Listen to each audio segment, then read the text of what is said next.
എൻ്റെ മാമനാണേ. മാമനെന്ന് പറഞ്ഞാൽ കുറച്ച് അകന്ന് പോവും, മാമച്ചിന്ന് തന്നെ പറയണം. കാരണം ഇതെൻ്റെ അമ്മയുടെ സഹോദരനാണ്. ഞങ്ങൾ വിളിക്കുന്ന മാമച്ചി എന്നാണ്. മാമച്ചി കഴിഞ്ഞ ഫെബ്രുവരി 5 ഞങ്ങളെ വിട്ടു പോയി. അപ്പോൾ അതിൻ്റെ ഓർമ്മ ദിവസം ആയതുകൊണ്ട് തന്നെ എല്ലാവരെയും വിളിച്ച് സദ്യയൊക്കെ കൊടുത്തു. അന്ന് ഉച്ചയ്ക്ക് ഞാനിതൊന്നും ഓർത്തില്ല, മാമൻ പോയതിനെക്കുറിച്ച് ഒന്നും ഞാൻ ഓർത്തില്ല. അങ്ങ് എല്ലാവരും ഉള്ളത് കൊണ്ട് ആയിരിക്കാം ഓർത്തില്ല. പക്ഷെ അന്ന് വീട്ടിൽ വന്നപ്പോൾ ഞാനും ചേട്ടനോട് സംസാരിച്ചപ്പോൾ ഒരുപാട് കാര്യങ്ങളൊക്കെ ഓർത്തു സംസാരിച്ചു. പെട്ടെന്നുണ്ട് ഒരു രാത്രി വെളുത്തപ്പോൾ മാമ ഞങ്ങളെ വീട്ടിൽ പോയി. ഒരു പ്രശ്നമില്ലാതിരുന്നു. അപ്പോൾ അതൊക്കെ ആലോചിക്കുമ്പോൾ മനുഷ്യൻ്റെ കാര്യം ഇത്രയേ ഉള്ളൂ അല്ലേ. ഒന്ന് കണ്ണടച്ച് തുറക്കുമ്പോൾ നമ്മൾ ഉണർന്നാൽ ഉണർന്നു, അല്ലെങ്കിൽ ഇല്ല.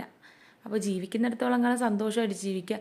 പിന്നെ മാമിക്കൊക്കെ ഒരു ആഗ്രഹം ഉണ്ടായിരുന്നു, മാമൻ്റെ ഇതായതുകൊണ്ട്, ഓർമ്മ ദിവസം ആയതുകൊണ്ട് തന്നെ വേറൊരു ദിവസം ഒരു അനാഥാലയത്തിൽ ഫുഡ് കൊടുക്കാമെന്ന്. അപ്പോൾ ഞങ്ങളുടെ എൻ്റെ ചേട്ടൻ്റെ വീടിൻ്റെ അടുത്താണ് ഈ അനാഥാലയം വരുന്നത്. അപ്പോൾ അവിടെ കൊണ്ട് അമ്മമാർക്ക് ഫുഡൊക്കെ കൊടുത്തു. അവരെ കൂടെ തിരുന്ന് ഫുഡൊക്കെ കഴിച്ച് കുറച്ച് നേരം സംസാരിച്ചൊക്കെ ഇരുന്നു കേട്ടോ.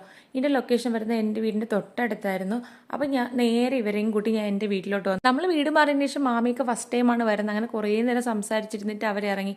എല്ലാവരുടെ അടുത്തൊരു കാര്യം പറയുള്ളൂ, ജീവിച്ചിരിക്കുമ്പോൾ സന്തോഷമായിട്ട് ഹാപ്പി ആയിട്ടിരിക്കുക.